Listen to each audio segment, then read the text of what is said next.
email.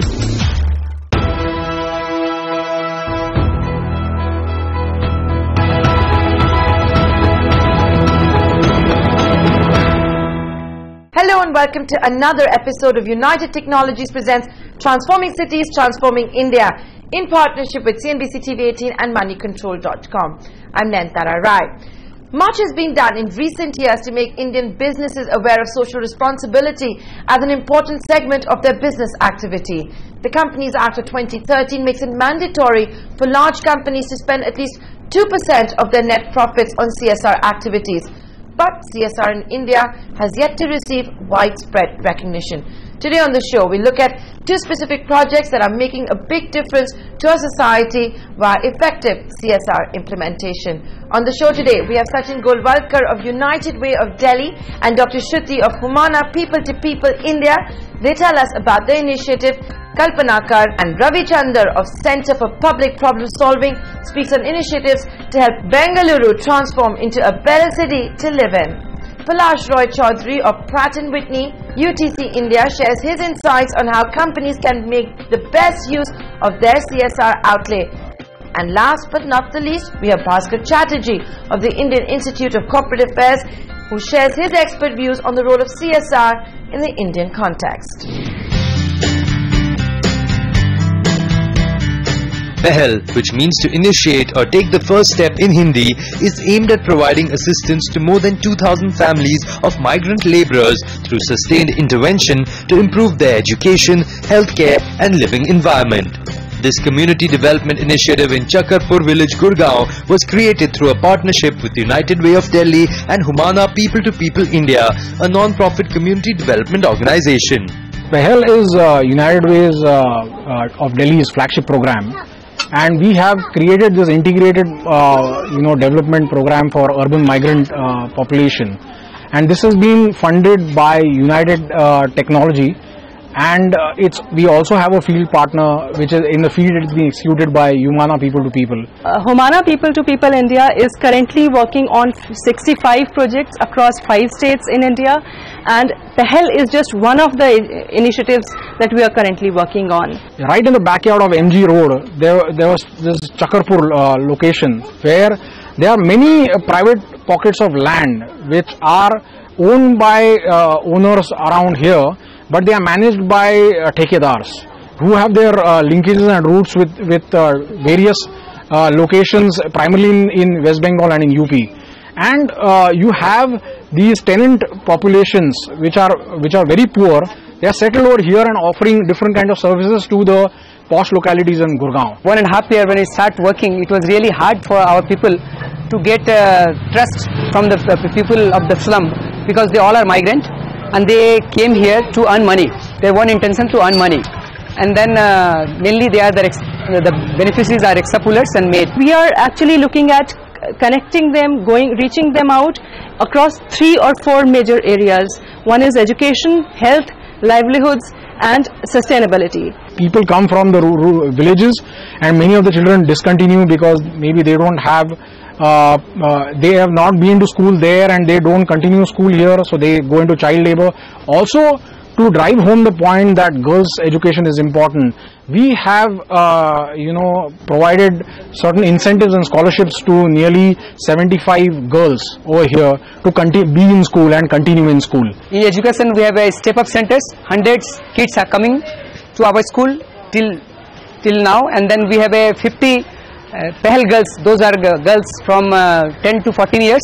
Those are coming to our project, and we are giving them extra classes and coachings. A lot of population is dependent on the quacks over here, and because of that there are several issues faced by going to unqualified doctors.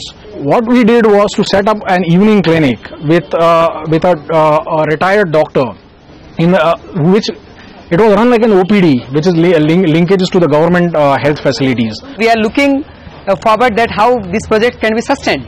And we are working in the sustainability that we are start linking with the government system. So we are linking with the PSC centers.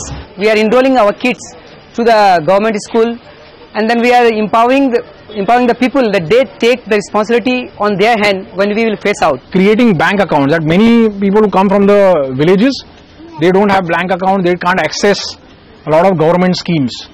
So nearly 1,000 people have opened their bank accounts because we have actually raised their awareness and made those bridges, and many of them are availing schemes like the Aadhaar, now for social, to access other benefits of the government. You can't focus on education without taking into account health. You cannot take into health without taking into account livelihoods. We are looking at a minimum period of 6 years.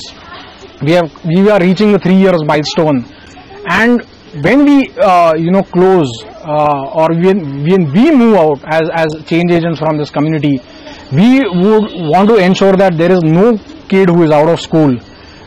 All the members have got bank accounts. The awareness level is extremely high, and there are enough change agents who can continue the same catalyst approach of furthering the vision of mission of raising awareness, or bridging any gaps. We continue to implement such programs on scale. We have got plans to identify other locations where we are currently thinking about initiative integrated programs, and we have got ongoing programs at several locations to improve quality of government schools in terms of vocational training, to improve the environment and responding to disasters. On that note, it's time to slip into a short break. On the other side, we'll head to Bengaluru to understand how locals and residents of the city can bring about positive changes via CSR. Stay tuned. First of all, I see companies now measuring up to reality, understanding the nuances of the legislation and the rules, getting their act together, forming their board committees, and then beginning to connect with the voluntary sector. One of the important elements of the new CSR legislation is the synergy between corporate entities and NGOs. When that gets going, there will be a lot more bite into what CSR actually does, and it will also help to maximize the sustainability of CSR initiatives on the ground. In the end, the spirit of CSR is what we can do for the poor, the marginalized and the deprived. I see CSR as a powerful instrument in India's social development.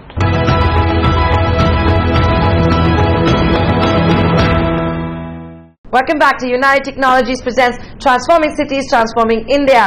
This week we're looking at how able we are as a country when it comes to sustainability via corporate social responsibility.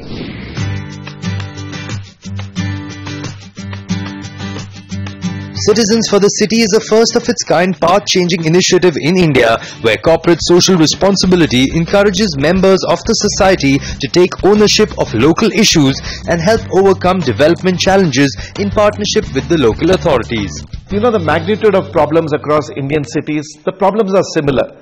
The frustration of citizens, whether you're in Bangalore or Bombay or Delhi or even Coimbatore, Hyderabad, the problems are similar. Citizens for the City, which is a first of its kind sponsored CSR partnership by United Technologies Corporation, is the first time that you actually have a neighborhood improvement partnership as a competition. So what we've done is we've reached out to RWAs, to NGOs, to CBOs, which is community-based organizations like Rotary, etc., to actually be able to participate in their area. Now, the idea of a neighborhood improvement partnership is that communities come forward with plans for their neighborhoods, and the city corporation, which is BBMP in Bangalore, they become enabler of the program that the community wants to do. Now, this is unique in one respect. You see, traditionally, communities make demands of the city corporation saying, do this, fix the pothole, do the lake, whatever. In this case, the community comes forward, plans for what needs to be done, works the budgets, works the numbers, and actually even finds the finances. And all they are effectively telling the city corporation, help us see this plan through. When we reached out in the beginning to various citizen bodies, there really was no identification of, so what's my neighborhood? So what's my locality? So you have neighborhoods where there are 23 RWAs in one neighborhood. So who do I apply for? So this identification of the we of the collective in the Indian context has been fractured. So I keep my area very clean, but I don't know what to do if it is my street, 5 streets, a particular locality or an area. So the biggest challenge was in the understanding of what the scope geographically of this ought to be.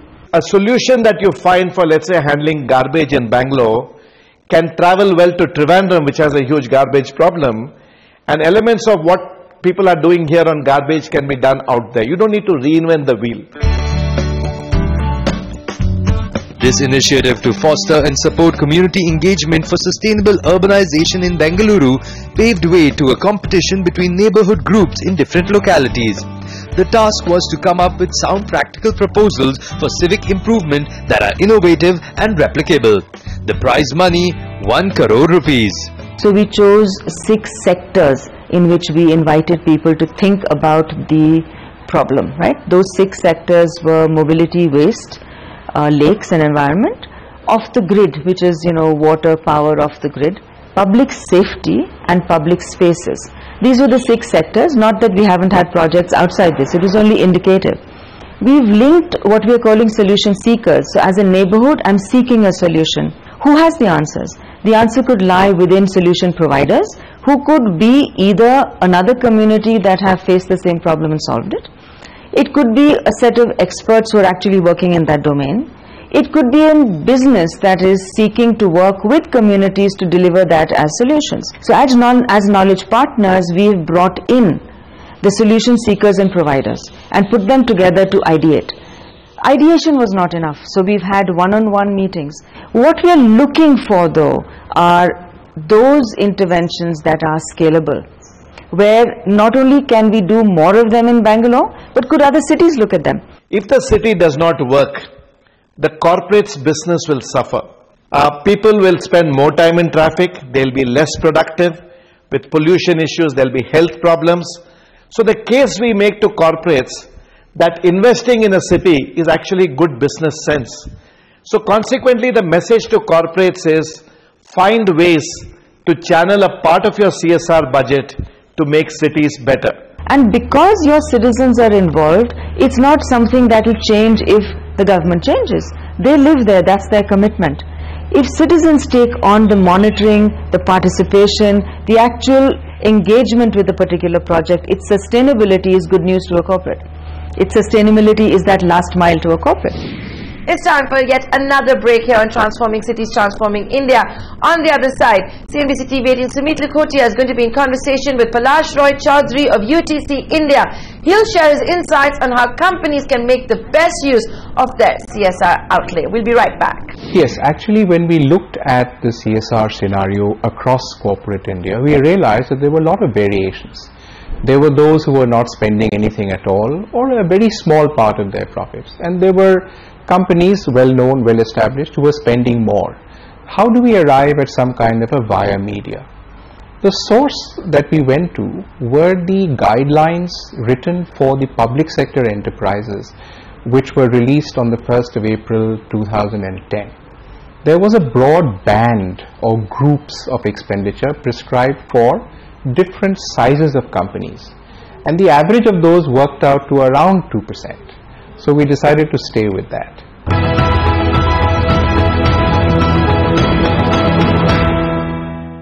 Welcome back to United Technologies presents Transforming Cities, Transforming India. Today on this episode, we are focusing on corporate social responsibility.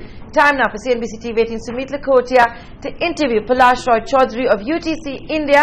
He's going to share his insights on how companies can make the best use of their CSR outlay. Here's our conversation. Hi Palash, welcome to the show. Thank you. So, now the government's put out a ruling, so companies need to dedicate 2% of the average of their 3 years net profit towards CSR activities. But are you seeing a lot of that happening on ground, or is it just on paper in the annual reports, or is that actually starting to make a slow, steady effect on the ground? Well, I think it's a very good step with the government's introduction of the 2% Companies Act, where companies now have to report on their CSR activities as part of their annual reporting. Actually brings CSR to the forefront.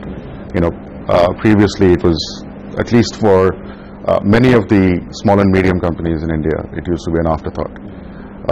but over the last 1 year since the bill was introduced, we have seen a lot more activity in the sector. And while these are early days, this is absolutely the right step, and over the next few years we'll hopefully see a lot of activity on the ground. Do you think eventually it'll trickle down so that the SMEs, the small medium enterprise, will also start maybe doing it voluntarily and eventually becoming mandatory for them also? We need to define what mandatory is. I mean, there is no punitive damages or punishment around it. But having said that, you know, given that there's so much of awareness building on CSR today, and once the companies begin to understand that once you integrate CSR into the overall strategy, it's actually beneficial for the business, I think it's a no-brainer. I mean, companies will adopt it very, very openly. On that note, tell me a little bit about what UTC is doing in the CSR space. What are some of the initiatives that you are pioneering here? Let's start with, let's say, product design and development. If you look at our different products, environmental sustainability is a theme that cuts across all of them. So for instance, the geared turbofan engine that Pratt & Whitney is introducing, it reduces fuel burn by as much as 16%, while reducing noise by 75%. Similarly, if you look at Otis, the Gen 2 elevator reduces energy consumption by as much as 75%. The 23XRV chiller from Carrier is one of the most efficient screw chillers in the world. 45% better than the industry average. Similarly, we have Marioff. It's a sprinkler system that uses about 90% less water than contemporary sprinkler systems.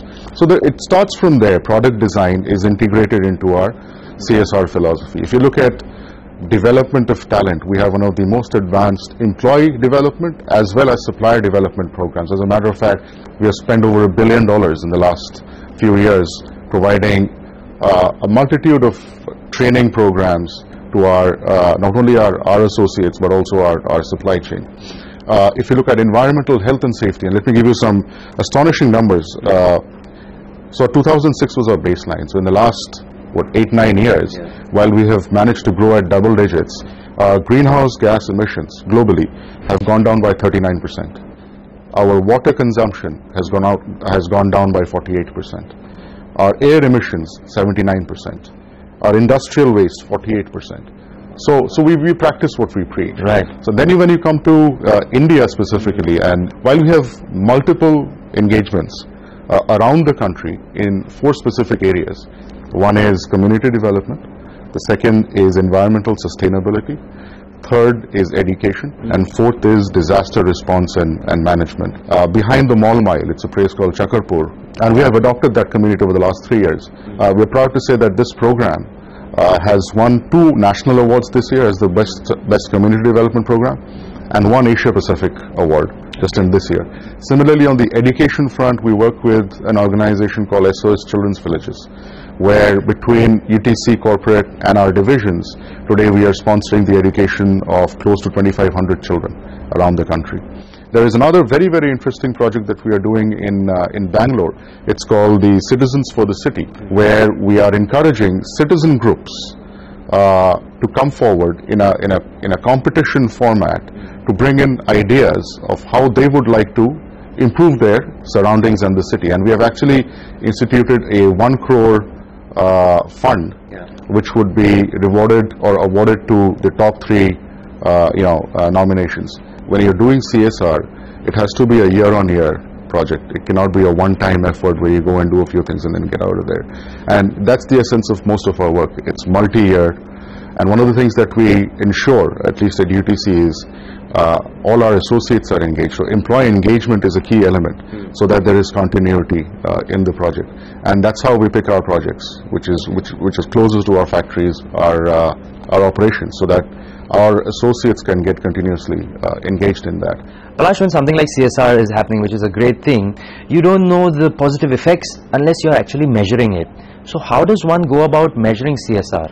Again, very good question, and we've got to measure what you treasure. The Government of India has recently started a program where they're creating the first batch of professionally trained CSR professionals. As a matter of fact, we have sent 5 of our associates into that program. So it starts there when people understand how to create a program, right from where the program should be, what is the target audience, what kind of impact are we going to have, and it cannot be a one-time impact, a sustained impact over the years. How are we going to measure that? Well, thank you so much, Palash, for talking to us, and here's hoping that the way ahead is really bright for the country with the help of CSR. I'm sure we'll have a bright future in there. Well, those are ideas there for corporates on how they can best use their financial outlay for corporate social responsibility. With that, we have to wrap up this edition for this week. Next week, we'll take a look at how we can save our environment as well as reduce energy costs through measures that can significantly bring down consumption. We focus on sustainable water, renewable energy and waste management. From the entire team here, many thanks for watching. The purpose of bringing in the legislation was to ensure that companies felt an obligation to spend the 2% on CSR activities. If this had been a mere appeal or a set of guidelines, there would have been no real trigger for corporate world to undertake CSR. So the force of the legislation was important to us. Yet at the same time, we also had to balance the compulsion part. And that's why we brought in the principle of what is known as comply or explain. Hence today as it stands, if corporate India complies with the legislation, fine. But if it does not, it has to only provide an explanation as to why it did not. That of course goes into the public domain. So ultimately the public is the real judge of how corporates are performing.